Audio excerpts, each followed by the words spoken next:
Oh man, that still jacks you up. I know, man. Gets you hyped. Welcome everybody to another episode of Bad Booking. My name is Chase, CR Media, as you guys may know me. Anthony Blackwell Jr. is with us tonight, and then Mark, Pro Wrestling Kingpin. Gentlemen, how are we doing this evening? Fan-fucking-tastic. I'm You great. know what I mean? What's up, my boy? Life, it couldn't be better. You know what I mean? I'm fucking rich. Couldn't agree. I'm sexy. I have nothing wrong going on at all. I'm just killing it. You know, your hair looks amazing. We're just doing big things over here. There we Yep. go. There we Yep. go. D, all of the above, ABJ. I'm right there with you, brother. Hell yeah. Same. Sorry, I'm playing my toys quick. Just give me a second. You're good. No Raz tonight. Yes, that is correct. Raz was not able to make it, but we appreciate everybody who did make it. See, the chat is already lighting up. We've got Mick, Matthew Holland, Maddie Mountain Dew is here. Stephen Chambers, What's up, everybody? Dominic. Everybody. Appreciate Dominic. Appreciate everybody joining with us. You know, I John. don't appreciate Dominic. I don't know. I had to pick somebody out, and it's you, Dominic. Okay, Screw you. there we go. So I'm just joking. I Gonzalez love you, Davis Dominic. starting the night off right. Kingpin hates big men. David Fuck that Gonzalez guy. knows. David Gonzalez knows. Fuck that guy. Yeah. If it's not Kane or the Undertaker, Mark is shitting all over him. So Yep. yep. If you ain't All if you ain't 6'5" plus, get out of Mark's life. That's if you are 6'5" plus, get out of Mark's life. Yeah. You got no business being in the ring if you're 6'5" plus in Mark's life. That's a fake narrative. I'm just Is it? saying. Yes, it is. Okay. It is. Okay. It is. What do you think about the Great Khali? Okay, that's not fair. What do you think about Omos? That's not fair either, because that's Great Khali 2.0. See? What do you think about Santam Singh? His Khali's twin. I don't What do you know. think about ABJ? I'm like 6'7". Pretty hot. Thank you. HAWT hot. HAWT. ABJ I wish I was 6'7". I wish I was 6'7". Shanky sucks. What else you guys got? Go ahead. You might as well just fill up the fucking chat at this point. Shanky's crap. The great Brock Lee. The hell is that? What the fuck is that? It's getting out of control already. Yep, it is. So, guys, this is where we talk about the landscape of professional wrestling. We talk a little bit of everything. Wait, what? I just watched NASCAR all week. I thought that's what we were talking about. No. Khali's trash. Sorry, Dominic. If we're talking if you're talking NASCAR, you're on the wrong podcast. Live stream. I did my whole research on Dale Earnhardt Jr. I'm going to be in trouble tonight, boys. Yeah, you are. You definitely are. I mean, to be fair, the NASCAR games are pretty fucking dope. Just saying. So let's start this thing off, man. Is the bloodline officially over? We're only in the second quarter. Or what did they say? The third inning? I don't know what fucking sports ball reference they use. Nah, man, we're gonna have a gigantic civil war within the bloodline. So we're gonna be fed this down our throat for the next few months. So don't think it's getting over just because they're supposed to be some type of decision. I think the group though. You think the group? There's no mending the fences. We are now watching the split, right? I guess, but I personally don't think the group is going to ever officially disband. I think that's just like a forever thing to me. Might be new members, You know who's gonna? Here's my prediction. Go ahead. Who's the person that makes or breaks the bloodline? Who's the person that makes or breaks the bloodline? Mm-hmm. Either it completely disbands or it stays together because of one person. Solo. Paul Heyman. Paul Heyman. If two things happen here, Paul Heyman dismantles the entire bloodline, or the bloodline turn against Paul Heyman and boot him out. The entire bloodline might not. I don't think that's gonna get mended. I don't think they all turn on Paul Heyman. I don't. If it's coming down to Paul Heyman determining bloodline lives or dies, then Paul Heyman will leave willingly. I don't think he's gonna be kicked out and everyone else becomes the friends bloodline again. Beat Paul Heyman down and he leaves, and then Paul Heyman either finds a new monster or he finds a new stable or he just retires. Do you think at that point that might be the only way to like destroy the bloodline? Like you said, that may be the only way to dethrone Roman Reigns at this point is Paul Heyman finding a new Paul Heyman guy. Possibly, or that Paul Heyman is the reason why why Brock loses his title, and then not Brock, Roman loses his Roman loses title, his title. and then the rest of the bloodline go, see, that's why, and then Roman boots Paul, and the bloodline's back together. So you think the bloodline is done soon? I think they're going to have a hiccup, but I think the ending of this story is them removing Paul. And if Paul, and it might be the end of Paul as a career. I can see Paul hanging it up after this story because that's going out on a real high note. Like I don't think Paul comes back as another advocate. If once this is done, I don't think he just jumps right into another person and becomes an advocate again. I think he takes time away. I think he does backstage role. I don't think he's an on-screen person. I think he does take time away, but I think he's just too valuable to not be someone's advocate, especially with someone who doesn't have the necessary mic skills, but are, stellar in the ring. I mean, well, that's where Paul Heyman backstage would be good as like a Dusty of saying like, hey, I'm doing promo classes. Hey, Paul, we're going to send you down to NXT. We're going to help you mend these new talent. Paul can be that next Dusty. I mean, I 100% agree with that, but I think he's too valuable not to be on screen. So I think maybe he does that for a while. Nailed it right there too. Paul Heyman for the Hall of Fame Mania Philly. Oh, you got to do that. ECW crowd induct him into the Hall of Fame that year. 100%. Yeah, you have to. But I think he's just too valuable to not be on screen. I mean, if he's going to be off screen, I feel like he has to retire completely because him being within the company and not having him on screen, I think it's a terrible idea. I mean, taking a break from on screen 100%, everyone's got to do it. Maybe go backstage, like you said, do training roles, but he has to be on screen with somebody in some type of form. Either that, an advocate, what is it, GM of Raw or SmackDown or some shit, whatever they do in that regard. But he's just too valuable not to be on screen if he's within that company. Or maybe he goes to AEW. No, I don't think so. No. I was going to say I could see him staying on some on-air capacity. But I also think that him being there every week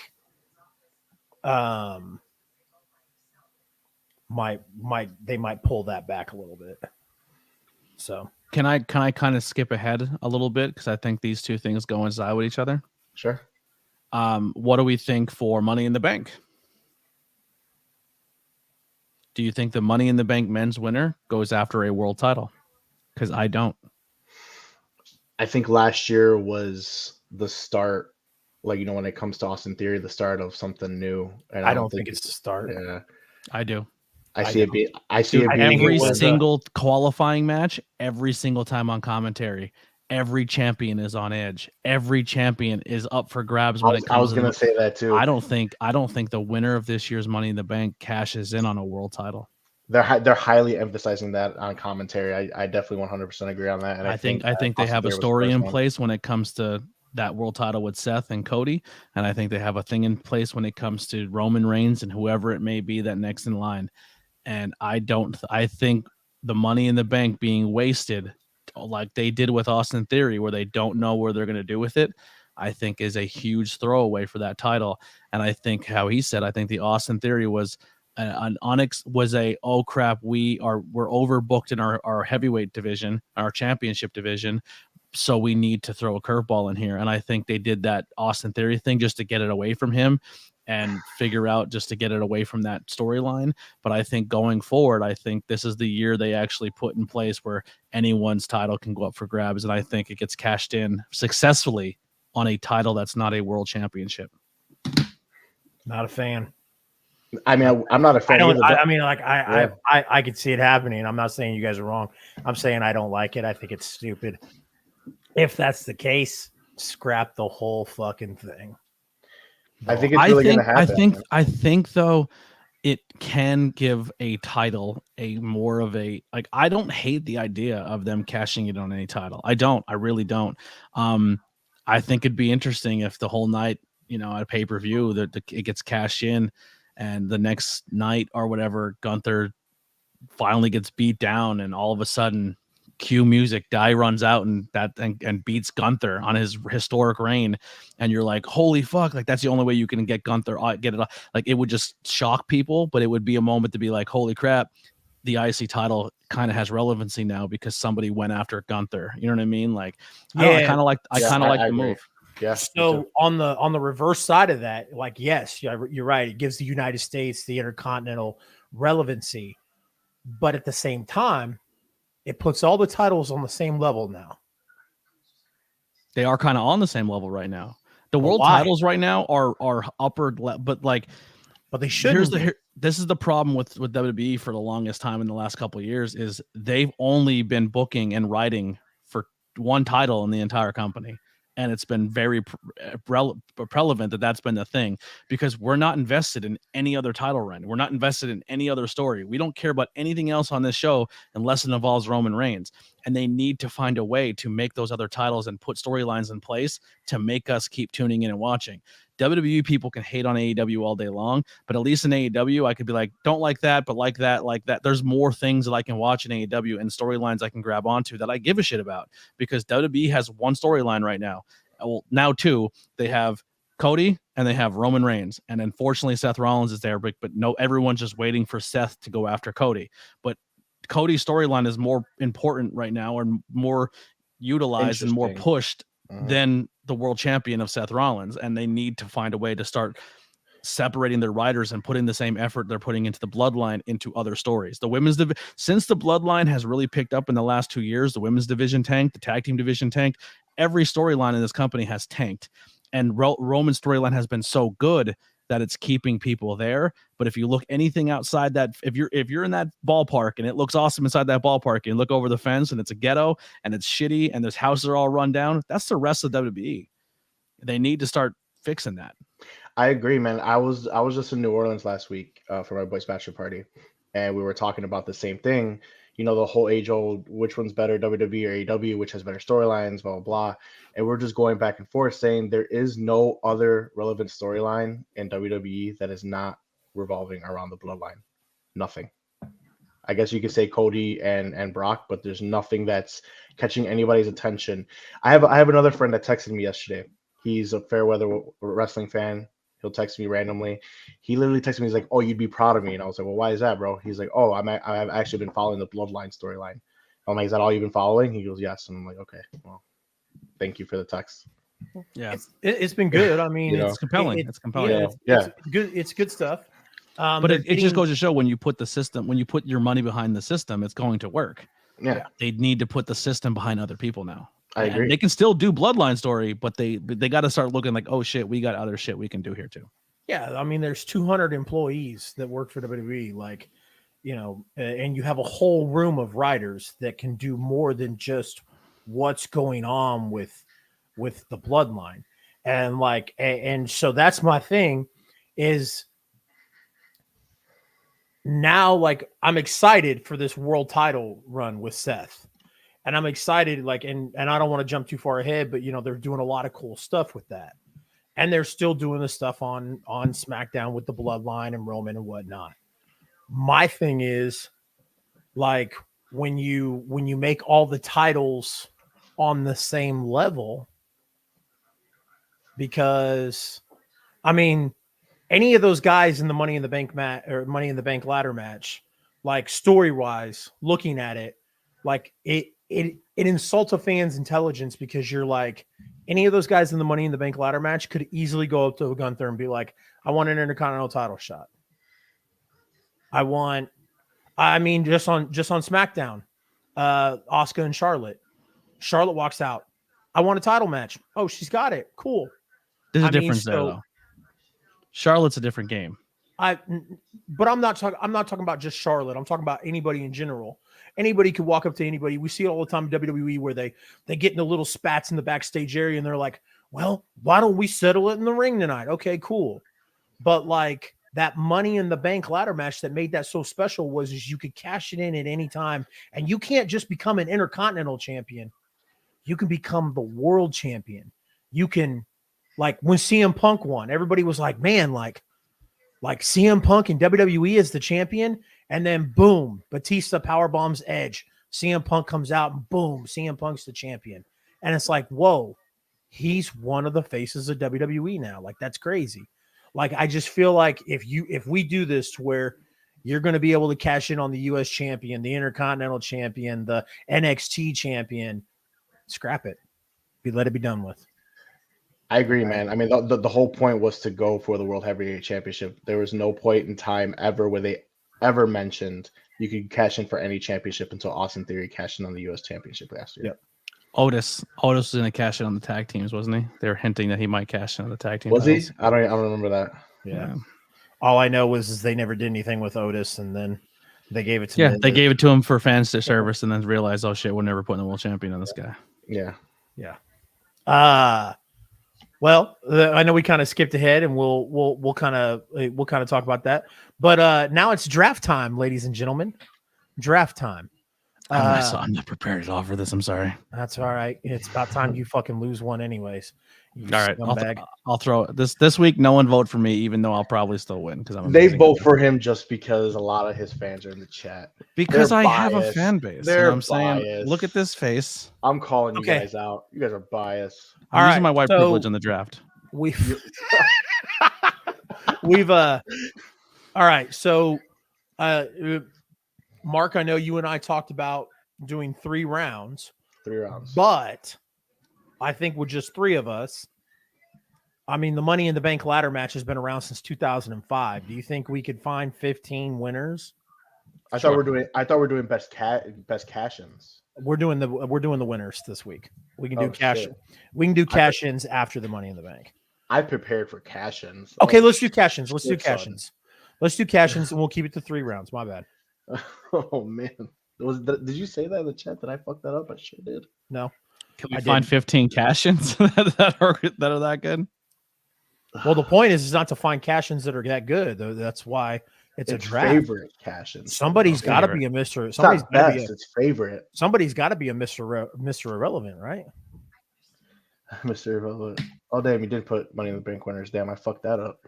Well, I put it on the sheet, but you and I just said, hey, if we do this, we'll do 3 rounds. If we do that, we'll do 5 rounds. Yeah. But let's just if you prepared for cash-ins, let's do cash-ins. All right, let's go. All right, who's going first? I don't care. Let Mark go first. Well, Mark chase me. Okay, hold on. Let me get my. Go ahead, get Seth Rollins out of the way. No, it's not that. I just like to keep track, so I'm gonna open my notes real quick so we know who does. All right, so my first round pick is gonna be ECW One Night Stand. Rob Van Dam cashes in against John Cena. You're number 1? Mm-hmm. Fuck it. This is why you lose. That's my favorite one, bro. This is why you lose. Dude, this is favorite, not best. Remember that. This is my favorite one. Rob Van Dam. Rob Van Dam was gigantic. Like everyone loved Rob Van Dam. You can't say you don't love Rob Van Dam. Number 1. He needed to be world champion. And he goes in there. That signs where it says fucking if Cena wins, we riot. Everyone hate. He got so many boos when he walked in there. And the moment that Rob Van Dam finally became champion, that's my number 1 pick because this is favorite, not best. Yep. Chase, just say it. The heist of the century. Yeah, it's the best. It's the best cash in of all time. There's only one that rivals it. Yep. And that'll be my pick. I know which one ABJ is picking. New Year's Revolution 2006. Edge, the first cash in. Yep. Agreed. Man, you guys are really fast today. All right. Normally we're here for like 3 hours. I was like, we gotta do. Well, okay, you threw a curveball there first round. You went for a big reach. Because I go for favorite. We're not going for best. I'm going for my favorite. And my second favorite one of all time is the one when Dolph Ziggler cashes in on Alberto Del Rio. Good one. That's fucking pop. Like when who was he facing? I think it was Jack Swagger. He had got him in the ankle lock, and then that music hits, the pop, because he held it on for, what was it, like 8 or 9 months he held that briefcase for, and he finally came in. That was an amazing cash in. One of my favorites. Not better than RVD. RVD still stands at number 1 overall pick, but that was my favorite one. You're high on drugs. Who did the callback to that at GCW? Was it Matt Cardona? I couldn't tell you. What's his name just cashed in this last weekend on Masha? Yeah, Blake Christian. No, but I'm talking about who. Remember at One Night Stand, Edge is the reason why RVD won that match. Oh Edge yeah. came out in the Matt Cardona did. motorcycle. He came with the motorcycle helmet. Yeah. The motorcycle helmet and the black coat, and speared Cena through the table. Well, he did a dirty deed, so it made it look like he was Dean Ambrose. Or, no, that was when he came out as a druid. Was it? Yeah. Yeah, one of them. Yeah. Yeah. My number 2 would have to be the one I mentioned earlier, CM Punk. Okay. Edge starts off Monday Night Raws with the World Heavyweight Championship after they screwed Batista the night prior at the pay-per-view, and Batista comes out, beats his ass, and then right as Batista's walking up the ramp, CM Punk's music hits, and Punk puts Edge to sleep and wins. It was awesome. It was amazing. I'm gonna go with the first female cash-in, gentlemen. Mella's Money? Huh? No. I'm gonna go the night of Money in the Bank 2019, where Bailey cashes in and then runs to the crowd, and it's a whole not. Yeah, Bailey cash in. I'm there it is. Mick just took my last. I'm doing the Miz when he hit the skull crushing finale on my boy Randy Orton. I'm a big Miz advocate. I think he needs to be more champion. He needs to have more championship reigns. I feel like what they're doing with him right now is just bullshit. Fighting celebrities and doing these little segments where he gets his ass kicked. Miz needs more respect. That was a great cash in on one of the greatest of all time in Randy Orton. Those are my top 3. Absolutely, that was a great cash in. I can't believe this one fell to me, gentlemen. This is amazing. Redesign, rebuild, reclaim. Seth Rollins came back from that knee injury, debuted the shirt, got a one-on-one match with the champion Roman Reigns at the time, won the belt, and then the Money in the Bank winner earlier in that night, Dean Ambrose came out and cashed in and won the WWE Championship. I like that one a lot, but it's the that pop is the only pop because it was in an arena. That pop is the only pop that rivals Seth Rollins' greatest heist of the century. You don't think Dolph Ziggler's pop was nasty? Oh, it was. But I mean, like, it's that was all right, here we go. You want to talk about crowd reaction and pop, and you want to talk about a cash in. Now, this is his pick. This is where he steals it, Chase. No, I won already. A cash in doesn't always mean you have to win the cash in for it to be a memorable moment. Oh, interesting. How about when the entire crowd goes absolutely bananas for Daniel Bryan? When Randy Orton fails his cash in and Daniel Bryan defines all the odds. Connor's in the front row. Well, no, it wasn't that one. Connor wasn't there for that one. That was what he beat. Anyway, fucking Daniel Bryan. The failed cash in on Randy. ABJ lost this one. We at least got to agree on that one. Yep. All right, guys. Randy's cash in was better. Randy's cash in on Bryan was better than Bryan's failed cash in. Only because it broke so many people's hearts. I was so mad. Yeah, I could agree on that one. All right, guys. Daniel won, and yeah. That ends our draft for favorite cash-ins. Let us know who won. I think we can agree. I think we can agree that ABJ lost this one. That's fine. I'm just throwing that out there. I think it's fair to say that ABJ took it easy on us. Yeah, I'll let you guys have this one. There's a lot of drafts that ABJ should not have won, and his little fan club. Yeah, I'm calling. 1,000%. And his fan club got under like, oh my god, ABJ. Actually, everyone just. You know what? I was gonna say to my BJers to let them have this one, but now put in the chat, say ABJ won. Let's just steal it from them. Let me pick last and come in and just show them the power of ABJ. I don't know, man. If I was supporting you in the chat and you called me a BJer, Marks. Pick Mark because we all know Mark won. Oh, my Marks. That's a good one. Chase, what's yours? Nothing. Gears of Kai said we got a recap. Well, I tried to keep track, but they actually went really fast today. Bravo to you guys for taking only about 7 minutes to draft. Matthew Holland just be roasting me with fat jokes. I'm gonna get skinny, man. I'm gonna fucking blow your mind. Yeah, I don't care. No, I'm just gonna kick Matt. So let's just all recap our own picks. So I picked the greatest one of all time. We got RVD over John Cena. Look at his face. RVD over John Cena. We got Dolph Ziggler, arguably the greatest pop, in my opinion, the Money in the Bank cash-ins. You mean Miz? No. Or not Miz, Dolph Ziggler. Dolph Ziggler. That's what I said. You said John Cena. I said, did I? Yeah. Oh, my fault, guys. Yeah, Dolph, and then the Miz cashing in on Randy Orton. Those were my picks. Chase, what were yours? Heist of the Century. Mm-hmm. Dean Ambrose and CM Punk. ABJ? The Edge first cash in, Bailey and Randy cash in at SummerSlam 2013. All right, guys, drop it in the chat. Who won?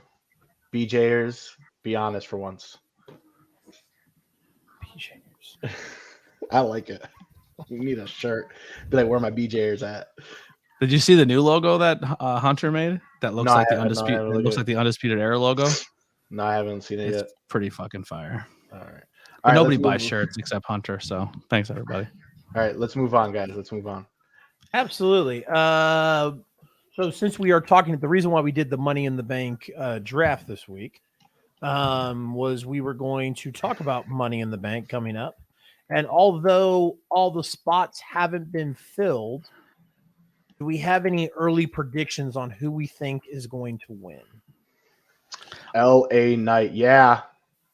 I think there's two people in this Money in the Bank that can be mega stars after Money in the Bank if utilized properly. LA Knight being one of them, and Santos Escobar being the second. Yeah, I would love Santos to do it, but I think it's going to be. I think it's. Oh, there we go, Gears. I would love it to be Santos, but I think it's LA Knight. I think LA Knight is the heavy favorite, and if Santos wins, I'll definitely be happy. In the women's side, I'm gonna be. I really want King. I just wanted to highlight that. I love that. What do you guys try to make me break character? In the women's side, I mean, I don't know. I don't know. I kind of want it to be Bailey, to be honest. I feel like Bailey needs to get back in there, but it's not going to happen. No. Yeah. No. Zelina Vega would be a really hot choice in my opinion. I think it's that's personally my number one. I would either her or Bailey. Those are the ones that I would want to win. But I think they need to start riding this LWO a little harder. I agree with you. Yeah. So Zelina Vega would be a great choice, in my opinion. Yep. I think Zelina, and put Angel Garza in the LWO. That guy, I don't know why he's not being used. Angel Garza is money. Los Lotharios need to just come back. Yeah, well, no, they put him with Humberto, and Humberto has no personality. He doesn't. You don't need it if you're, in my opinion, if you're in a tag team. I mean, you could let if you're in a tag team, you could let one guy be the voice. You just got to be there to be a tag team. Dude. I really honestly think that Humberto should get sent to NXT. We'll get into that a little bit later. Right. My predictions are Zelina Vega. I think that reaction. I think the emotion and everything that happened at Backlash and her in Puerto Rico, I think just goes to show. I think it reminded WWE like, hey, we have a star on our hands, and I think they're going to utilize it. Men, I know the obvious choice is LA Knight, and he's my choice too, but I kind of want to just pick somebody different just because I want to pick somebody different just because everybody's picked LA Knight, and Matt Riddle would be my other prediction. I know Damian Priest is supposed to face Matt Riddle on Monday, and I think Riddle will win because I think Finn will accidentally cost him the match again. I think we're going to see the Judgment Day splitting up. Yeah, go into that. I mean, did you pick a female, BJ? I said either Bailey or Zelina Vega. Okay, Zelina. Yeah, if you want to talk about it, Mark, if you want to talk about Judgment Day breaking up, go ahead, and we'll. I just didn't want to jump yet. I didn't want to jump like to it, but yeah, that's what it seems like. I mean, I don't know if they're gonna be fully breaking up, but I feel like there's definitely some dissension amongst it. I mean, I think they're way too hot to break up fully.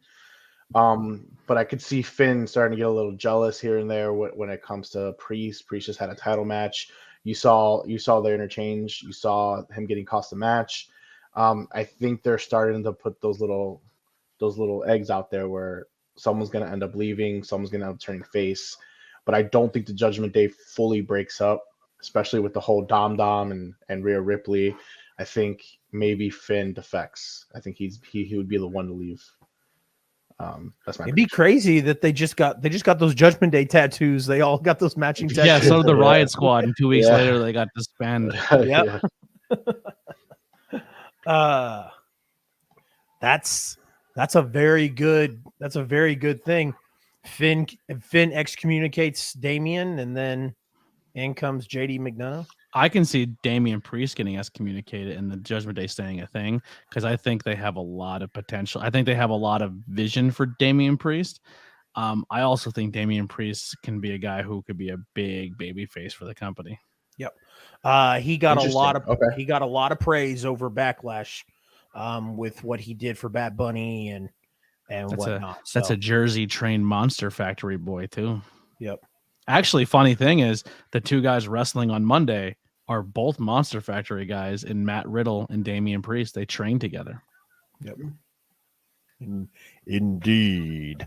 Monster Factory has a documentary out right now on Apple TV. If you have Apple TV, it's a whole docuseries based on the training school of the Monster Factory. Go watch it. That's why we have ABJ here, guys, giving you the insight. Absolutely. About the side and should be accepted into the TikTok community. Oh, I'm taking over. I have like 75 notifications for TikTok, and I haven't looked at any of them. They're probably all videos I sent you. Yeah. Whenever I open TikTok, me up. Whenever I open TikTok, it's always the same people that are live, and that's Axel, which I don't like. There's just something about Axel's face that makes me want to punch him right in the side. Damn, we are just dropping creators right now. And then holy shit. I don't care. I'm not I don't even consider myself a content creator anymore. Like now that I'm doing all this other stuff, like that's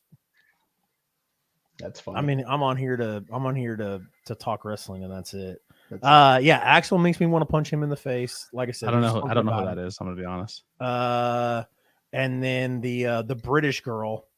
I want to punch her in her face too. Jesus. Yeah. The actions of bad booking these are all the actions of Chase and not by the rest of the bad booking crowd. Please don't cancel us. The actions of Chase Riley do not reflect the beliefs and actions of bad booking. I've been listening to a lot of Always Sunny podcasts, and every time they say something, cut that. Yeah.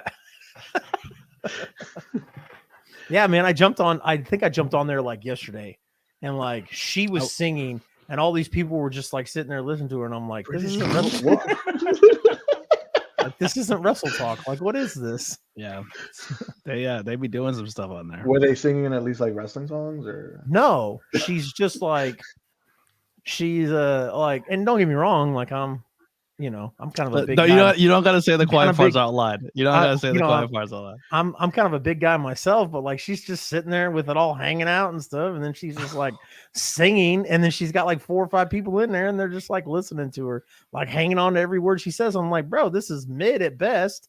And number 2, the live says Wrestle Talk. What are we doing, guys? I had to hit the unfollow button. I'm done. Cut that.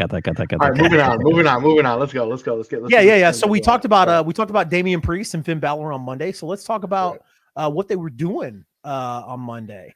And that was Damian Priest was facing off against Seth Rollins for the World Heavyweight Championship. And Seth has been defending it at house shows. So this stuff of him defending it anytime, anywhere, is starting to become a thing. Braun Breaker ended NXT with him laying out a challenge. So Seth Rollins, I guess, is coming to NXT on Tuesday to face Braun Breaker for the World Heavyweight Championship. Reasons why the WWE draft is stupid and pointless. Live edition. World Heavyweight Championship. Exclusive to Raw, but going to NXT. I mean, would you rather Braun Breaker show up on Raw? Yes. Okay. Yeah. That'd be better. It would make me feel better. Well, is he? Let me double check because I may have foot and mouth syndrome here. He may be. He just challenged him. I don't think he's going in there. I just watched it literally like this morning. He's not going to Raw. He's not. Here's a question for you. Let me see if it's in the docket before I open my mouth and ruin everything. Good. Are we talking about the titles? Yeah. Okay, I'll wait. Yeah, we'll talk about the new titles pretty soon. But yeah, that's just stupid to me. I mean, doing it at house shows, stuff like that, making it a workman's title. Workman's title is usually the quote unquote mid card belt, Intercontinental US Championship and whatnot. For having this guy doing open challenges like it's the US Championship, I don't know. I'm not really for that. I would like to see legitimate feuds with Seth Rollins to make the title mean something. Him going from show to show, house to house, even going to NXT, I think is kind of pointless for the World Heavyweight Championship. It doesn't, in my opinion, it doesn't really add prestige to that title when you're defending it constantly like that.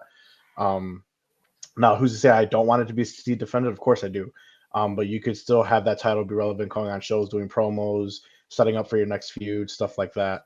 But going down because Braun Breaker called you out and you're going to go to NXT when it's a exclusively Raw championship. Reasons why the draft is stupid. Live edition. That's my opinion. I agree. Kind of. The title's been there's been no title picture there for so long. I think they're just overdoing it now to try to get it out there. Yeah. Yep. I don't know. Agreed. Now, if Braun Breaker shows up tomorrow night on Monday Night Raw and beats the fuck out of Seth, and they do a match next week on Monday Night Raw, I'm all for it. But Seth going to NXT on Tuesday and defending it at NXT, which we don't know if that's going to happen. We don't even know if he's going to accept the challenge. The challenge is just out there. So that's just assuming that he goes to NXT because he has been going to house shows, defending it at house shows. I mean, there's no doubt in my mind he's going to show up at NXT and defend it on the main event one day. And I think that's fucking stupid. Let's talk about some talent going to NXT. I'm skipping Mark. Sorry. No, you're good, bro. I'm combining, or not combining, but we're gonna just talk the WWE stuff, and then I'll get through into the other stuff. Whatever you want to do, man. Just go ahead. So let's talk about some talent going back to NXT or going to NXT, if you will. We saw Mustafa Ali show up in NXT. Baron Corbin. In fact, Baron Corbin's feud that he started in NXT has trickled over into the main show, and cost him his Money in the Bank qualifier match. So, decent feud to start. Yep. Unfortunately, I can give a fuck about Baron Corbin. Wow, that's rude. Unless he goes back to the Lone Wolf, Baron Corbin, NXT. I can give a fuck. I can agree that I want him to go back to the Lone Wolf, but I wouldn't say I don't give a fuck. Lone what? The Lone Wolf. Wolf. Shout out to Raz. Yeah, I can give a fuck about Baron Corbin. I fucking hate his theme music. I hate anything that he does. He loses constantly. Ali, who else went there? It was Ali, Dana Brooke, and Baron Corbin. They all got sent down, quote unquote, ish. I hate to be the guy to say this, I'm probably gonna get canceled, but I feel like those were not an accident getting sent down. I think those three are gonna be part of those July cuts that might be happening. And I feel like they were sent down for a reason, to work a program, and then they're out the door. So Steven Chambers, I want to highlight this real quick.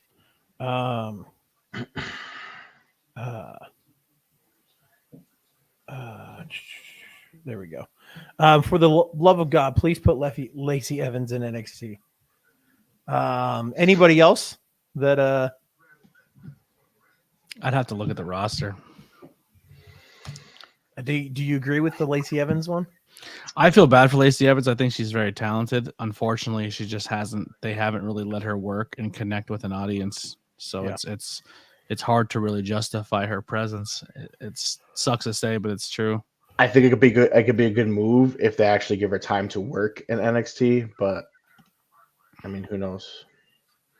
Because like ABJ said, they haven't given her a chance to do what she can do, and she gets eaten alive by the fans too. I mean, every promo she does is just like no one cares. She needs. NXT might be good for her if they give it a thing, if they give her the time to do it. So with Lacey Evans, I think the reason why the crowd hasn't adjusted to her is because she feels forced. Yeah, I agree. No, 100%. Bro, they had it right here. They had it right here, and they didn't do it. Bro, I know they're not going to do it because they don't want to be a political thing, but like you had like with this the demographic that's going on right now, bro. We just literally had lost the Iron Sheik, who Iron Sheik was a character that was real time situational stuff put in our face, maybe not in the best context in 2023 of using like someone's race or nationality to draw heat, but like we're in a political climate where people are divided when it comes to like how they feel, right wing, left wing, and she's like they could have made her that character, like that right wing, like military, pure, like that type of heel, and they're just like, nah, we're gonna do that, but butter it down really heavily, and everyone's like, it's not good. Her gear doesn't look good. The way they work with her doesn't look good, and it just doesn't stick. Agreed. Yeah, she came out in like some like Sergeant Slaughter type like get up. Well, yeah. Well, the thing is they banked. From what they're saying, is they banked on Sergeant Slaughter to come in and be like her mentor, and Sergeant Slaughter's like, I'm good.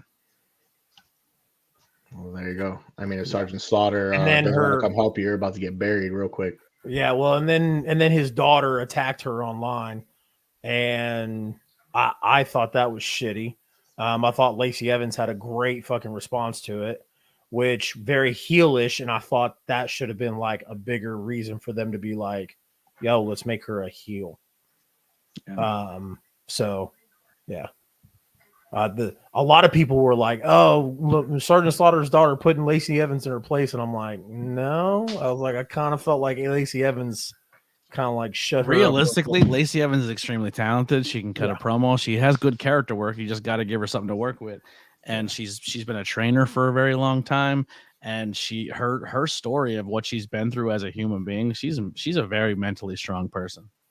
Yeah, she's a great athlete. All this stuff. So I don't know, but she is one person that I agree with. I'd love to see them put her in NXT.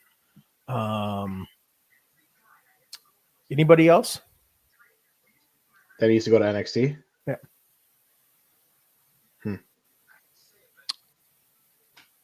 This will be a controversial one, probably. Have her. She's winding down. Maybe not end her career there, but just go down and do a run. Natalya. Yeah, I could see that one too. She went down for a little bit, didn't she? I don't know. A lot of things she does, unfortunately, just kind of goes under the radar. Yeah. It really does, honestly. It's like Dana Brooke. Dana Brooke went down, and like I'm just like, who cares? Yeah. I mean, when Dana Brooke got sent down and I saw her in the Battle Royal, I was like, wow, she's gonna come in here and shut on all the NXT stars. Because that was so goddamn good. He would be the one. He'd be the one that would benefit, honestly, getting put back on the indie scene, because he would bounce around the indie scene and tear it up. Tozawa is so incredibly talented that people don't realize. Another one that they should be rocking with too. He's listed as a free agent on the roster. That Australian dude, Zio, whatever his name is. I don't know how to pronounce his name. The XIO or whatever. Yeah. What's that? Zion Quinn or whatever. Yeah. He's so really tall, like Jack, super dude. Yeah. Tons of tattoos. He's like he's like Australian and Samoan. Yeah. He had a match with Tozawa on a dark match at a Raw I was at, and it was fucking awesome. Like I was shocked they let them go the way they let them go. It was a really good match. Yeah. Agreed.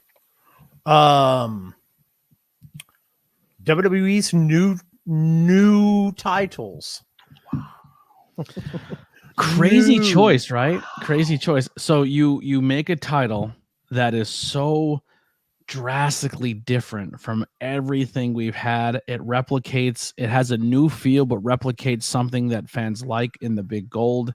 It has the lions on it. There's substance to it. It does have the big W, but that's not going anywhere. Every company puts their name on the title. It is what it is. But that feels more prestigious. It feels cooler. I don't hate that title. I don't either. It's actually really grown on me. Yeah. And then they take a title and they say, "Not we're going to give you one new title. We're going to give you two." And they just color swap. They just literally make it a black and gold title, which, listen, I love me some black and gold. It's all over my logos. I'm a black and gold guy. It's because my high school colors. But like, it just seems lazy compared to what the other brand's title looks like. It's like they had an opportunity to put something new out there that people could be like, holy shit. And they just were like, no, we're going to change the color and then just keep the title strap white. I think the women's title looks cooler with the white strap. I think it looks dope than the men's, but I don't hate the titles, but it's just such a weird choice to go so different for the other title. But then this one just kind of changed the colors of it. It almost feels like it's a color swap or a version of a title that's made for a person than it is a new title. What a pointless change, man. I mean, to have all that hype, it was covered. You got Triple H coming out presenting it. At that point, you just be like, here you go. Here's your new title. Just walk out with it, and everyone will see it's brand new. Because to take the time, the promo, just to change the color, like, what a waste of time. Like, it's just. I was expecting like a newer age. Like, you guys remember when they made the undisputed title, like the actual title? I was right. Maybe like since they did kind of like a big gold type deal with the other one, maybe like something like that with a W in the middle with the undisputed, and then you get the same shit that we've been getting. I'm just like, what the fuck? It's one of my favorite titles. Which one? The undisputed title? Yeah. Yeah, me too. Yep. Yeah, it's a sick belt. Sick belt. Yep. I like, as far as like title like rankings go, I would probably go Big Eagle, Winged Eagle, Undisputed. I think we're the exact same on that one. Yeah, I like that. Yeah. As far as WWE belts go, yeah. But it's funny. I'm getting a Winged Eagle before I'm getting a Big Eagle. Oh, my Winged Eagle. If I ever get the money for a title, like, so this backdrop, I plan on probably being here for a minute, so I'm going to build off it. So like, I want to put a bookshelf on each side of this window and eventually put stuff in. And I think the first title belt that I'm going to put in the bookshelf, if I ever get to that point, is a Winged Eagle. Yeah. Yo, I opened all my figures. You can't see it because it's the bottom shelf, Chase, but my entire bottom shelf is essentially all but one AEW figure of Chris Jericho. So Jericho, it's the shelf of Jericho, man. I'll take a picture of it and send it to you. Ladies and gentlemen, I don't know if Axel's watching, but look at, hold on. ABJ just won the night, guys. He just won the night. Just give it to him. I opened up a $200 Chris Jericho figure. Oh, dude, I don't care. I open my fucking figures, dude. Fuck those marks. I opened the Chase. Oh, I love it, dude. That is amazing. Yeah. Love it.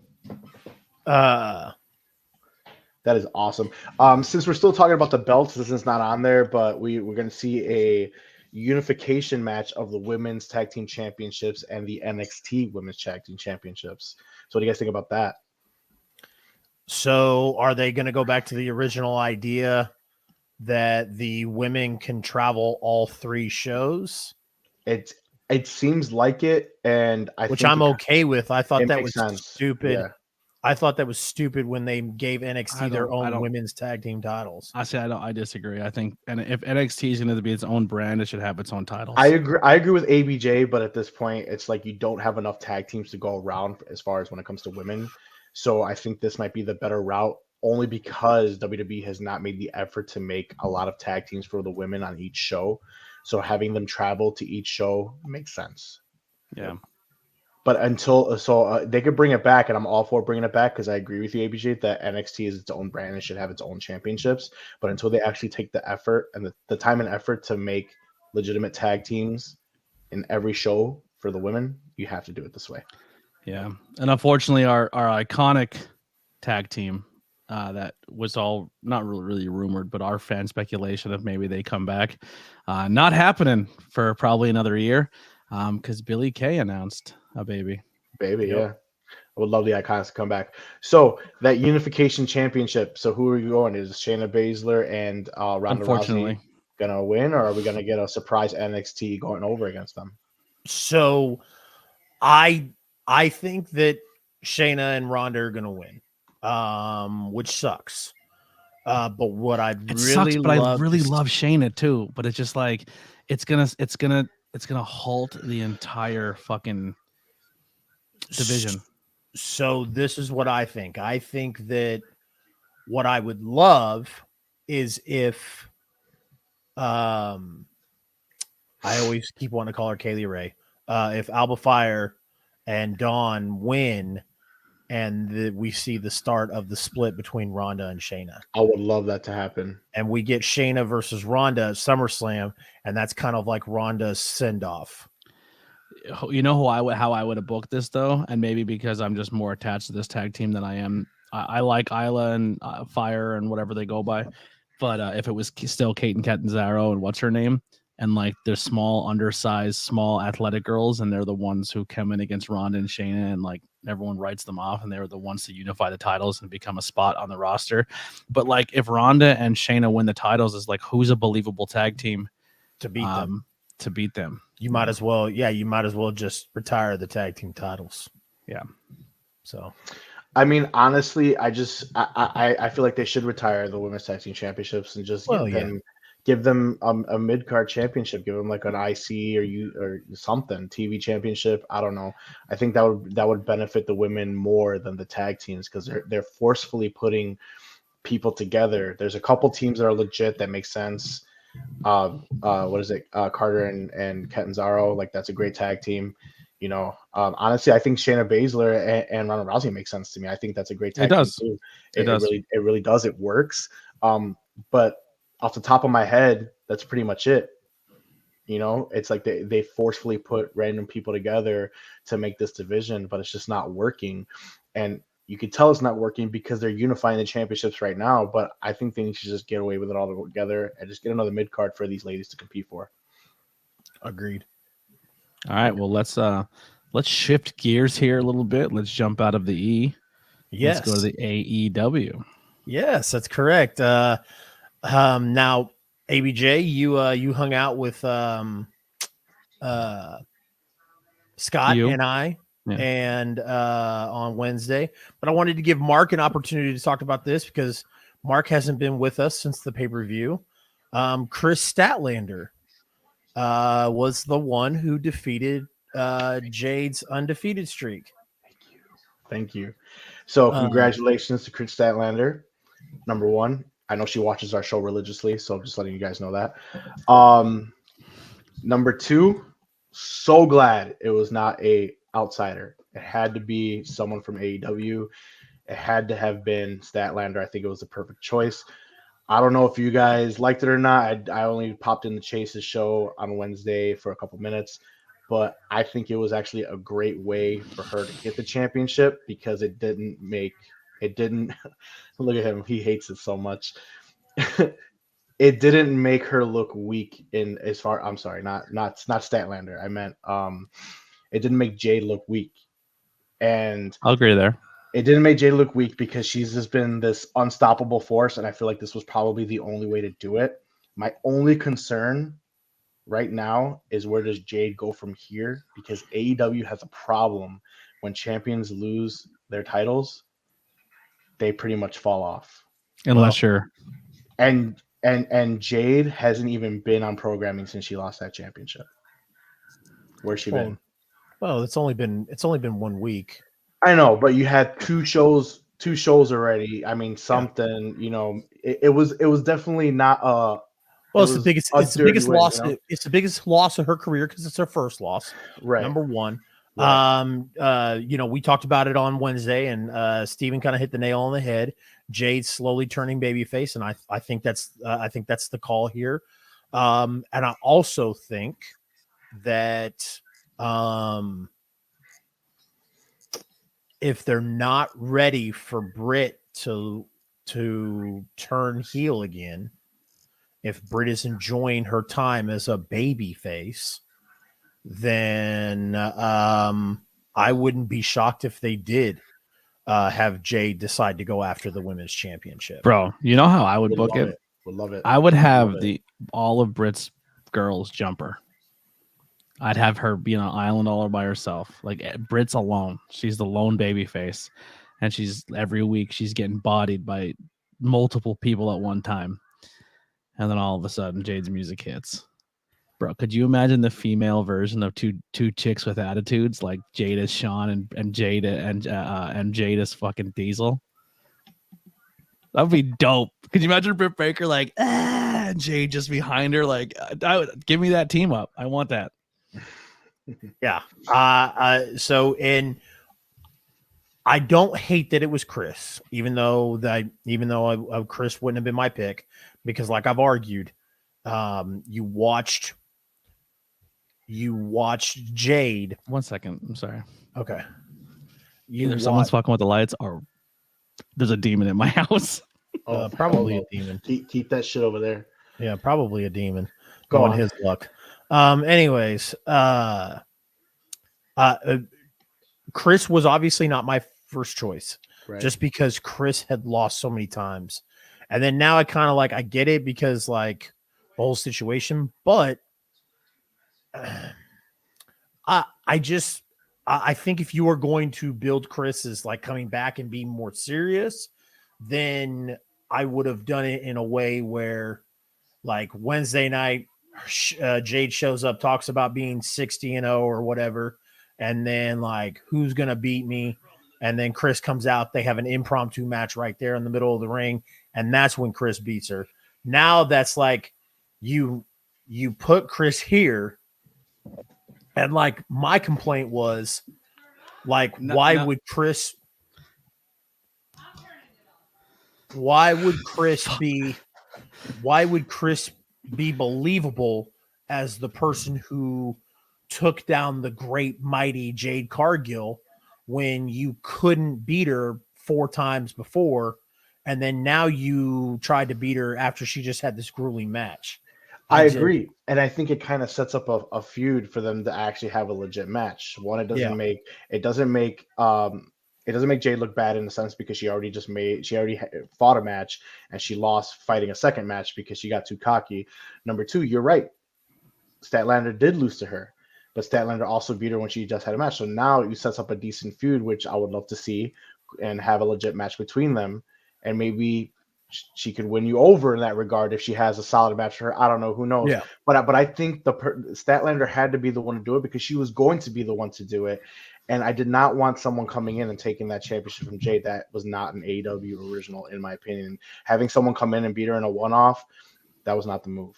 So I think this was the perfect move. If it's not her, I mean, I know you guys, that she wasn't your first choice. If it wasn't her, it should have been someone from AEW, an AEW original, not someone coming in from New Japan or WWE in that regard. So I thought everything was perfect about it. In my opinion. Here's my beef. I don't know what all was said, and if I start repeating what Chase said, just cut me off. I'm sorry. I had lights flickering, like right off camera, and I thought everybody was in bed, so I thought I had a friggin' demon, but it was my mom fucking with shit downstairs. But anyway, Statlander coming in and winning the way she won does not make Statlander look like a believable champion.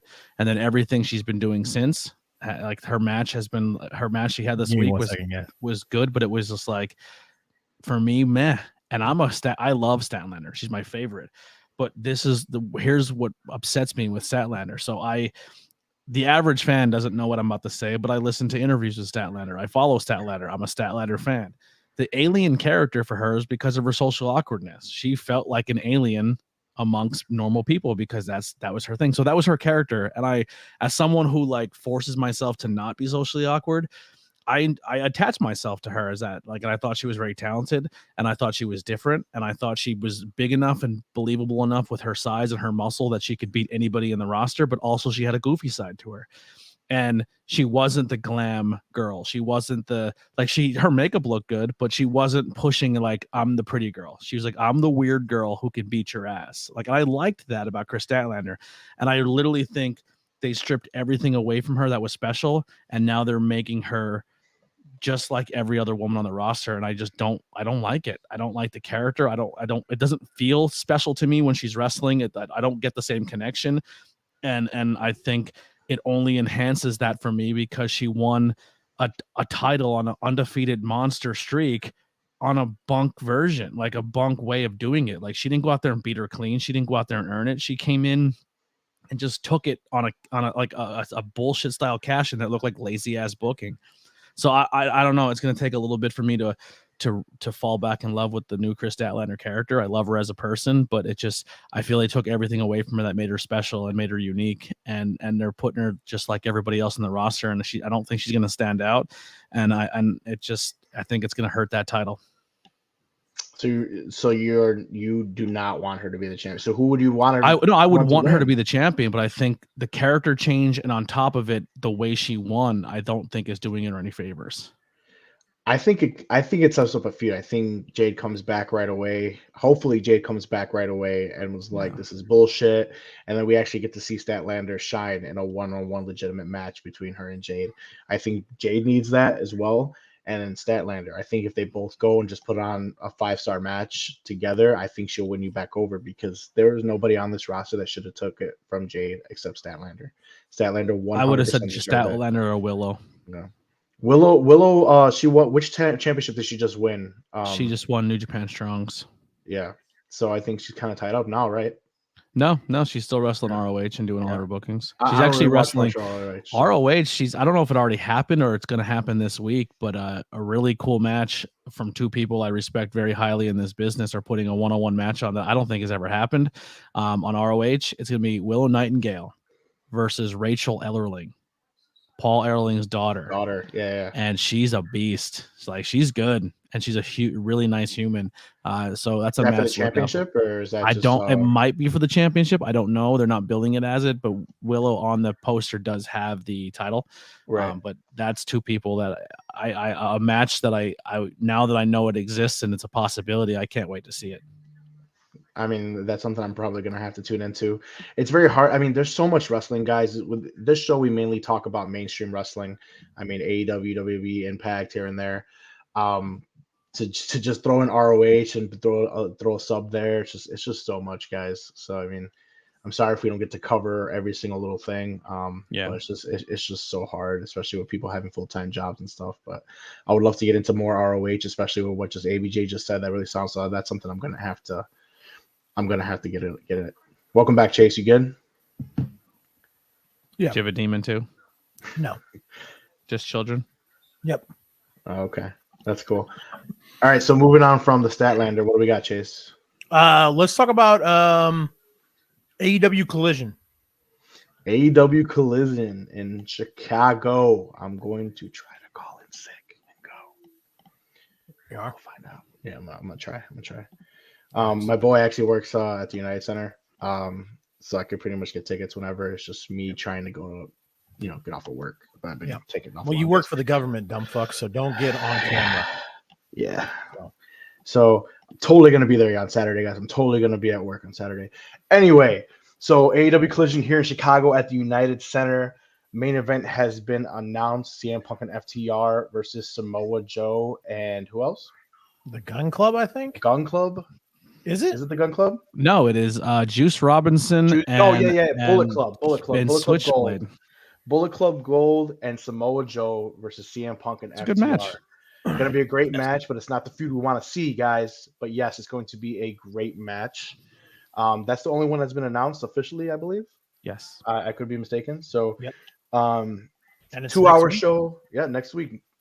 So I guess we'll get more insight on what that show is going to be like this Here's Wednesday. a question that was posted in the Discord. Join our Discord, by the way. ABJ Discord, if you need it. It's in my link tree below. It's lit. Does Collision, because it's a soft brand split, get its own world title? God, it better not. Why not? Why? Why is everyone going to the WWE mold of things? Like, why do you have to have 2 championships? Why? So here's what I think. I don't think that it would get its own championship. I think that Collision might be used as the show that they intertwine with. Get off of TikTok, motherfucker. We're live. I wasn't The TikTok. fuck, dude. I'm gonna write your Snapchat. ass up and put you in a letter of reprimand Yeah. after this. The fuck's wrong with you? Sorry. Two chips. No, thank you. Exactly. Absolutely not. 100% But anyways, no. This is what I was gonna say. I could see them using like Collision as a show, like still showcase the AEW champion, but also kind of showcase the ROH championship and kind of showcase the ROH brand a little bit to kind of get people to go watch the ROH brand. That's fine. I'm all for a soft brand split is the term that I've been seeing, having guys pretty much exclusively wrestle on Collision. But when it's time for those guys to maybe be in a title picture, it needs to be versus MJF or whoever the championship is. Having their own world championships is fucking stupid. And just because WWE is the biggest wrestling company in the world doesn't mean you have to literally mirror every move that they do. And having two championships is stupid. Always has been. The only reason I could agree with ABJ, I agree with seeing them do it. I agree with you, Mark. I think if they do it, I think it'll be a stupid, ignorant deal. But the only reason I could see them doing it is because I believe the only reason that Collision was even created was because there is a lot of people in AEW who can't get along with each other. That's fine, but you could still do a soft brand split. If they don't get along and they want to be a bunch of fucking pussies and separate, that's great. But when it comes down to championship time, that person, let's say CM Punk, if he wants to get back, if he wants to be exclusively to Collision, that's fine. But when it comes for CM Punk to go back into the championship, he needs to go to both shows and he needs to chase one champion. Not, I'm going to chase the AEW Collision Championship. No, absolutely not. No. You could have a brand split. You could utilize certain wrestlers on certain shows. You can give them their TV time to make it more even now that it's a 2-hour show. But when it comes down to it for championship time, you best believe they better be on both shows, dropping promos, doing what they got to do to solidify their top spot. I like I said, I agree, man. When ABJ presented the question, that was the first thing that I thought of is like, Gonzalez makes a pretty good point. Casual fans are not going to know what is special and what's not. Well, here's a question for you. AEW does got a lot of championships. They feature ROH all the time. Well, I mean, they feature titles, but AEW as a brand, they don't. AEW as a brand has the appropriate amount of championships, in my opinion. There's not much that they really need. If they really want to go a tag team title route for the females, I'm not against it. But other than that, AEW doesn't need any more championships themselves. That's it. Yeah, I agree. I don't think it needs another world title, but I just thought that was the rumor going around. Do you think it should have its own? I want AEW to have a 24 championship. Please, no. Honestly, if a company's going to do a 24/7 championship or that style of championship, I'm for those titles. I like those titles. I think they're fun, and I think if they're used properly, they're good. Where those should be used is on social media. I honestly... Independent wrestling, take this note. Wrestling companies, take this note. If you want to have fun with your roster and you want to have fun with your people and you want to build a presence on social media, create a 24/7 online championship. It's content and it's a way to... I'm writing this down. And it's a way to get your audience involved with a roster without even them being at a show. Because if you do funny, goofy, little dumb spits that doesn't take up TV time or your show time, and you can watch it on Facebook and YouTube and TikTok, and they're quick little things, as long as they're entertaining and they're funny, people will like it. They just don't like when it's taking up 45 minutes of a TV show spot. Agreed. I what Matt Holland said, I kind of like the hardcore title back in the day when they had the 24/7 rules. I thought that was badass. But other than that, I'm fuck the 24/7. But I do like ABJ's idea. That's pretty awesome. I mean, I would definitely be like, oh shit, there's a match. Let me check this shit out. So definitely. Yeah, for sure. Yeah, if the 24/7 was at its best when R-Truth had it, and R-Truth was putting out videos of him pinning people on plane rides to Saudi Arabia and hiding as a lampshade and doing dumb shit with it. And people loved the 24/7 then. They thought it was super entertaining because R-Truth was entertaining with it. And it made R-Truth the one of the most popular people on the roster. So people shit on that title, but at one point in time, it wasn't treated the same way. If I'm scrolling through social media and like I stop and see a guy smack a guy with a cookie sheet and pin him real quick for a title, and then grab it and run it off. Yeah, exactly. I'm watching and I'm double tapping the screen. And you can get away with so much if you have a spot where like someone gets pushed off something high, you can shoot that in a social media standpoint where like you can stage it and no one really gets hurt. You're not putting bumps on your body that's crazy, and you can still put out fun content that's going to make your brand look fun. Yep, agreed, for sure. Yep. All right, Chase, what's next? What we got? Forbidden Door 2. We're looking at some pretty big matches announced so far. Bryan Danielson and Okada and Kenny Omega versus Will Ospreay, and then a possible match of CM Punk versus Kenta. And Kenta, we got to see that. Yeah, that has to happen. They're saying that Kenta is he's still hurt, right? No, they're saying that he's stacking up his price. That he's so he's ready to go, because last I heard he was hurt. That's what I read. I read that I read that Kenta is asking a lot. That's what I don't know if that's true. I don't know what the deal is, but maybe, I mean, considering only one match, one segment has been announced for Collision, maybe Kenta makes his presence known. You never know. You just never know. Tune in. Agreed. But yeah, those matches those three. Well, the two confirmed matches are already sick. I mean, Kenny Omega and Ospreay always put in 5-star matches, so that's going to be sick. What is going on? Don't like that. Don't like that. Bryan Danielson and Okada, that should be amazing. And does that start Danielson's Japan tour, or is he still going to stay here with BCC? I think he's good to go on his Japan tour now. Yeah, think so. So is that the first of the Japan tour then? I believe so. Maybe so too. I don't think he's needed as much on the main roster as right now. Agreed. But they do have 2 2-hour shows now. You sure he's not that needed, or do we might need him? They have a lot of roster. They do have a lot of roster. They do have a lot of roster. They do. Yeah. Okay, fine. But do they have a lot of star power on the roster? If they keep putting storylines together, absolutely. Yeah. Okay, I agree. All right. Yep. All right. Gosh, I figured we'd spend more time on Forbidden Door. I guess. I mean, Forbidden Door doesn't have much. It's crazy because like Forbidden Door is huge, right? And we're excited, but we only know 2 matches. It's all fan speculation. But also, people are like, "Fucking UK's coming up," and then Chicago after UK. Like, there's a lot. Everything's packed in very tight. People are already fantasy booking what UK is going to be, and then what Chicago's going to be after the UK, and Forbidden Door's still there. It's AEW's in a really fun spot with 3 big shows coming up. Big time. Yep. I think we definitely get some type of Bullet Club action in the Forbidden Door. We got Bullet Club Gold here in AEW. I think we do some type of Bullet Club in there this year. That's one of my predictions. Mm-hmm. But yeah, other than that, we still just don't know. But the 2 matches that are confirmed announced, 5 stars. Yeah. Well, could be 5 stars. Excuse me. Could be 5-star matches. They usually are pretty sick matches. So, I mean, the excitement's there. We just don't know what else we're gonna get excited for, guys. Agreed. Yeah, absolutely. Agreed. And should have been in Chicago again. Here's something not announced, but we're hopefully I'm not taking his segue here, but not announced, but looks like we're getting some fun with it, and it's gonna start leading into something. MJF's next challenger has arrived, and his name is Adam Cole.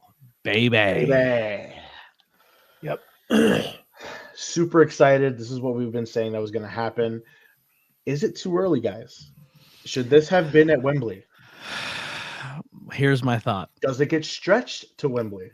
I think it does. It's a world title. It's a world title eliminator match. Yes. So I absolutely positively think it could be stretched out to Wembley. At this point, it has to be stretched out to Wembley. Go ahead, ABJ. I know I keep cutting off. I'm sorry. No, you're good. Does MJF need the title to be the top guy in the company? No, and I think it's. Do you have Adam Cole lose 2 world championship climb ups in a row? No, I think. No. MJF went out and cut a promo, and he essentially laid out the brickwork to tell casual fans why Adam Cole is Adam fucking Cole, and why Adam Cole is one of the best wrestlers in professional wrestling. And then he cut, and I said it in the Discord, so people that are in this chat can confirm 100% that I said this. He cut Adam Cole's promo on Adam Cole that he did on NXT. Yep. And before TikTok and everybody else blew up on it, I was saying it as it happened, because Adam Cole's famous line was, "You have the pretty girl, you have the smoking lights, you have the cool entrance, but you know what makes me a star? It's when they ring the goddamn bell." And that's and perfect. And Adam Cole showed that he can hang on the mic with MJF, and he can deflect all of the easy insults that MJF's going to throw, and the online troll comments that MJF's going to do on a promo. And Adam Cole just went, "I'm small. I'm Keith Lee's manager. There's a reason why WWE executives were sitting in my living room for 12 hours, because they want me in their company. And I'm here now, and I'm gonna and then AEW is like, we have a healthy Adam Cole, and we're putting him in the world title picture. I think it might be time to pull the trigger. It is time to pull the trigger. MJF does not need the championship to be over. And wrestling fans right now, especially on the competition, do not need long title reigns. Yep, agreed. My favorite line of that whole thing, where I knew that Adam Cole won that whole little spit battle with MJF. Let's go in the back and piss in a cup and see who's natural. Oh yeah, man, that was a mic drop. That was a fucking mic drop. I thought that was good. I'm so happy. Adam Cole right now is my favorite wrestler that's current. Adam Cole and Kevin Owens have been my favorite wrestlers since I got back into wrestling. Yeah. Adam Cole's legit. I'm so happy with this. I think it's going to be a fucking stellar feud. Adam Cole's definitely got to win this eliminator, right? If he wins, Cole, he gets a title Cole shot, has right? made me. Cole has made me like Britt again. Same. I know. Every time I want to hate on Britt, I'm like, that's fucking my guy's girl. I gotta cheer her on. Right. Yeah, like when that whole thing with her and Jericho and all that stuff happened. What a great! We haven't talked in a few boys, but man, that was great with the whole Jericho and Britt stuff. That was too, fucking sick. I thought it was fantastic. It put Saraya in a great little. That's why the JAS should have a female member. What they do? They got Anna JAS. Oh yeah, they have her now. Yeah. Well, I'm sorry. That's why they needed a female member to spark that. Yeah. Like, and I don't know what it was, man, but it was just, I think it's because Adam Cole's back. But for whatever reason, I just know that ABJ and myself would be here would be on a show, whether it's the Dynamite Post show or this show. We would be shitting all over Britt Baker running down to the ring to save Adam Cole, because we'd be like, oh, here comes Britt to steal another moment from somebody. But for whatever reason, man, I was like, oh, here comes Britt.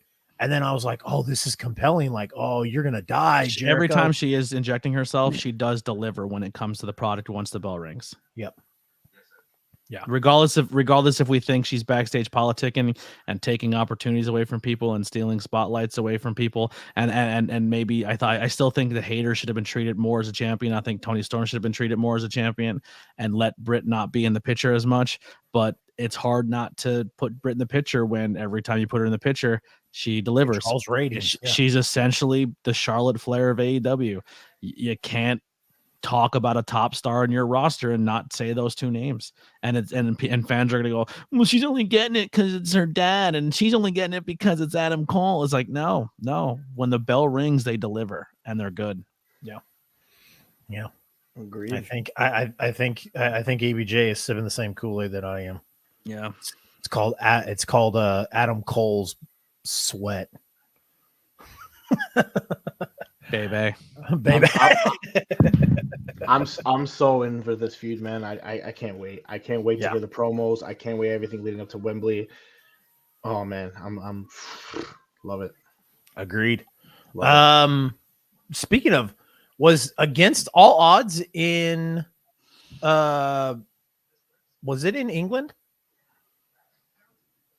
I'm not sure. I have no idea. I think it was. Oh, But, Impact. It was Yeah. yesterday though, right? No, it was Friday. Friday. Okay. Yeah. See, Yeah. I too much wrestling, guys. Just Yeah. it's hard to keep it all together. No, I hear you. Yeah. I hear you. I was I was at a wrestling event on Friday, Okay. which was amazing. Billy Starks, where she started when she was 14 at St. Louis Anarchy. 14 fucking years old. She's 18 now, and she main evented St. Louis Anarchy against Yamashita. Enjoy her now, because she ain't gonna be around much longer. Yeah, I know. That kid is a fucking star. Dude, So I've interviewed people who are on the northeast side of the country, never worked her, but she is on their bucket list, and they've been in the business a long time. yep. Like, that's insane that people are like, I want to wrestle a high school kid. Yep. It's nuts. It's insane. Yep. Started when she was 4. I think she said she started actually when she was 13, but a lot of people didn't know. But then she started like kind of like traveling when she was 14, and yeah. So it's nuts. Her and Brogan Finley were both in St. Louis on Friday. So I didn't watch Against All Odds live, but Impact's like YouTube subscription. It's like $1.99 a month, and you get like the replays of the pay-per-view and shit. Mm-hmm. So I watched it. Was it on Fight, or do you have to pay for it on Fight? You have to pay or for on it. Impact Plus. I don't know about Impact Plus.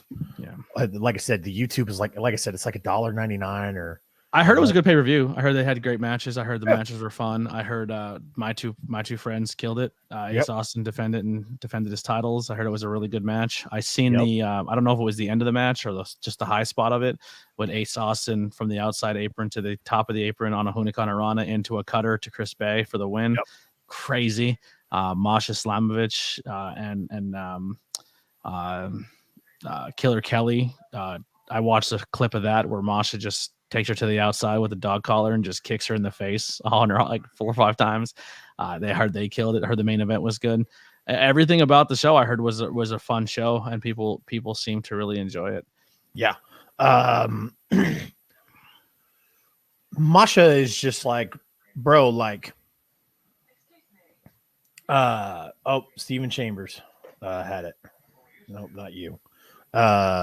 Columbus, Ohio.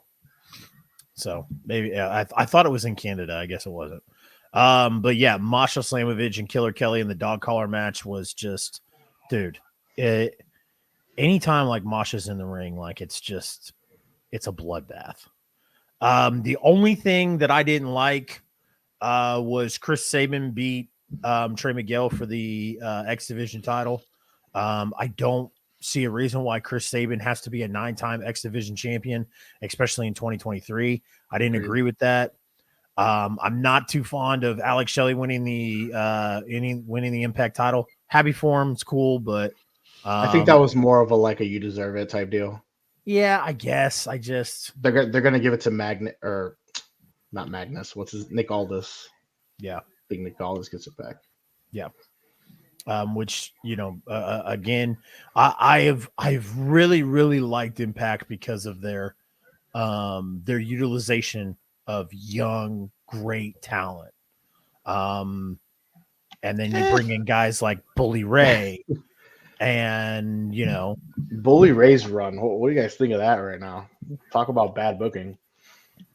Yeah, so there's just like some questionable calls, and to me, like Alex Shelley and Chris Sabin, like, don't get me wrong, I'm a huge Motor City Machine Guns fan, but I was a huge Motor City Machine Gun fan 10 years ago, 12 years ago. Like, I just don't think that I don't think that they're in positions to be, winning heavyweight championships and X Division championships from guys that are in there that deserve it.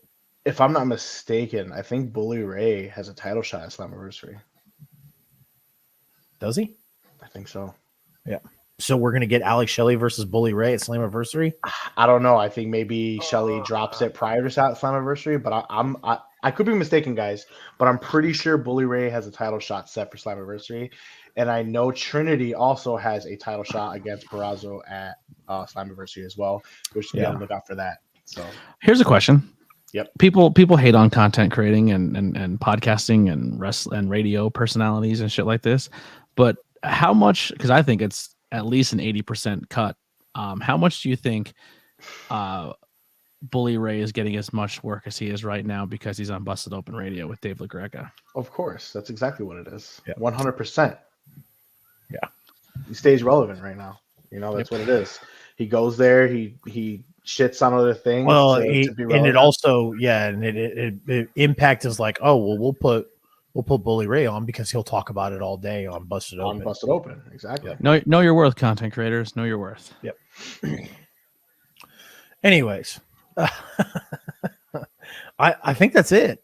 Bad booking of the week. Bad booking of the week. All right. While these jokers think of bad booking of the week, I got one, and it is the utilization of AEW's Ethan Page.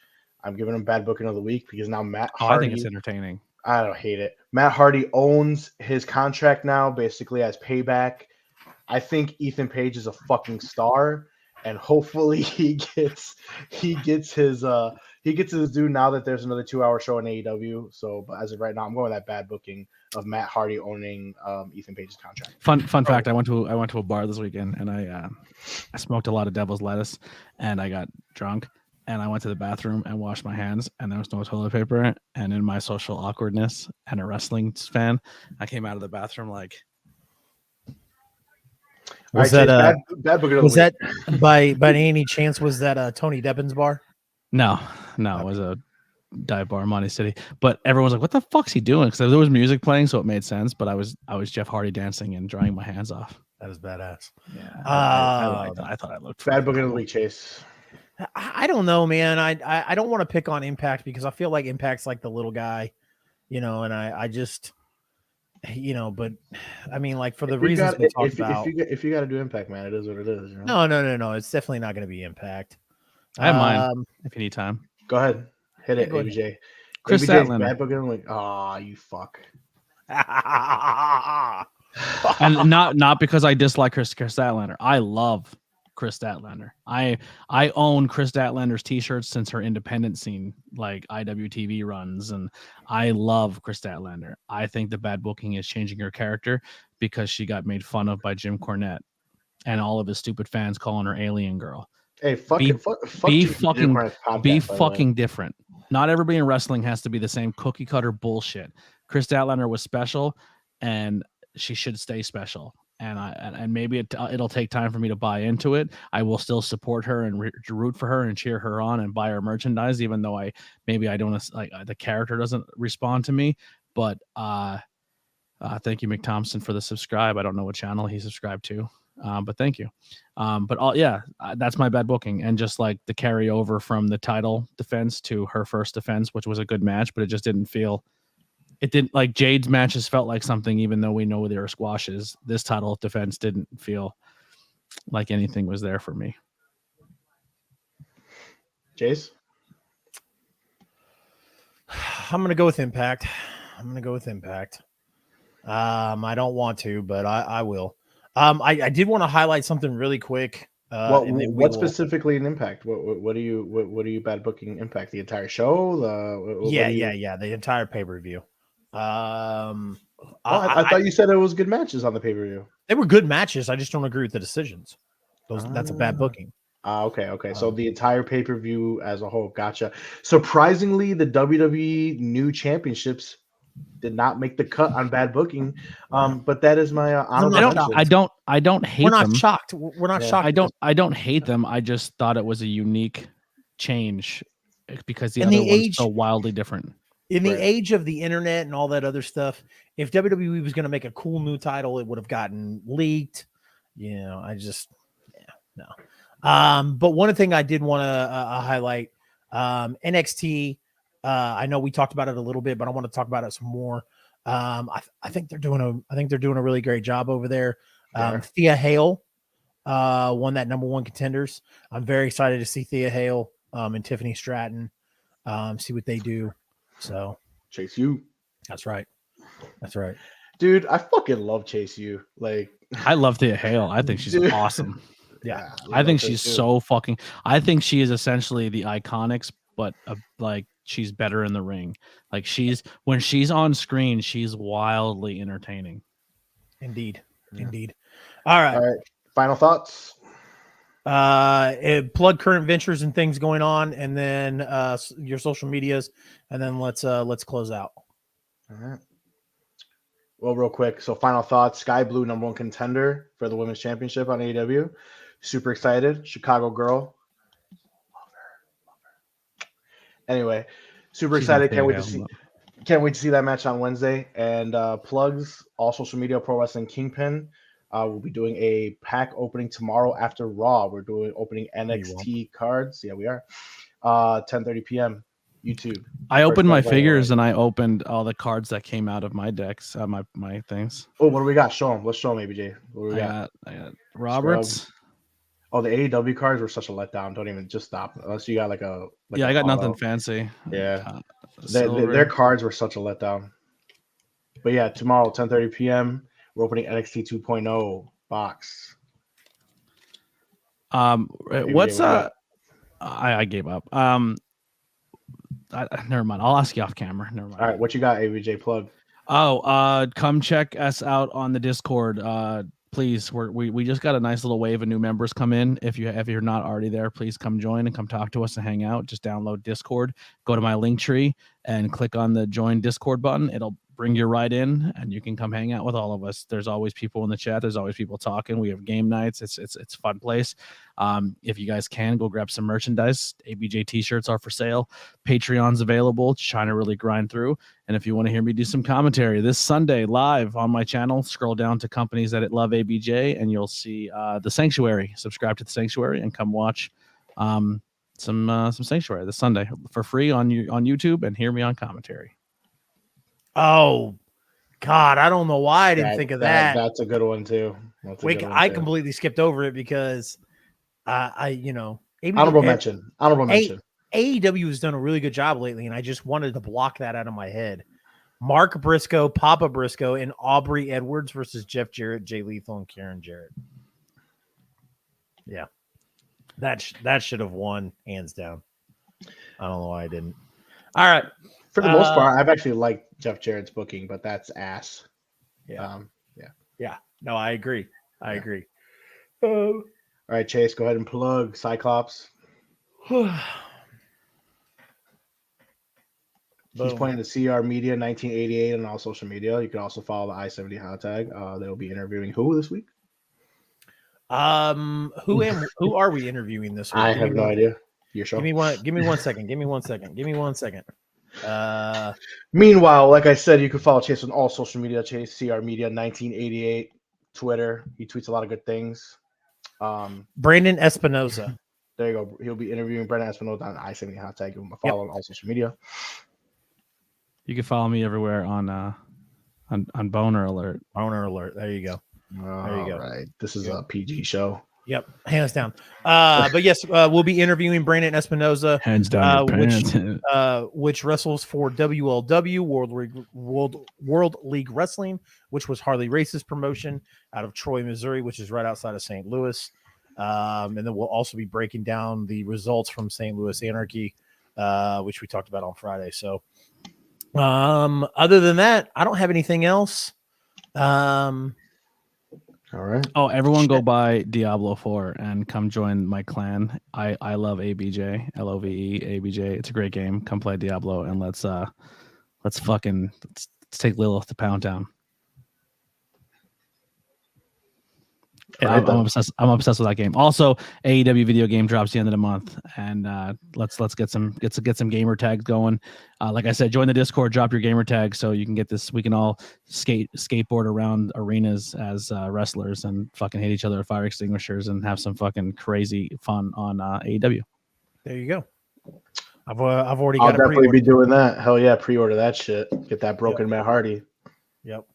Speaking of broken, before we go out, we need the Broken and Brother Nero in AEW. That's all I gotta say.